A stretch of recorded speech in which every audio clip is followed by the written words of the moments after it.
So I'm trying to give you as much opportunity as possible. I'm not hearing... I heard a concrete argument here, and I want to give you the opportunity to respond in some form. Let me be more broad in the question. Give me the brief thesis as to why we should not believe in God.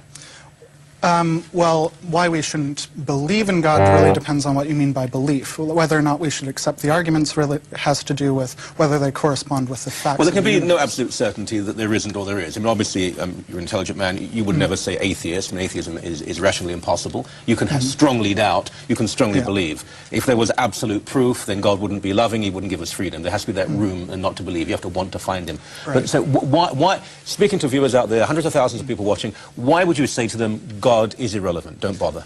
Well, I would say that it's more important actually for them to examine the reasons why they would believe in God, right? I'd actually think that that's really the first step, is to appreciate the role of skepticism and the role of taking arguments seriously and investigating them to the best of their abilities. I think that would likely lead to atheism. I don't think that it's necessary for people to have arguments for being atheists, rather that they should come to the conclusion that makes the most sense to them. Why?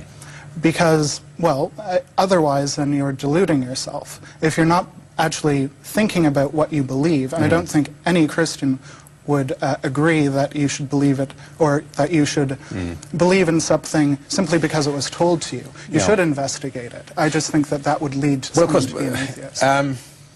We seem to be going around in circles here. But the reason we're having the debate is, does God exist?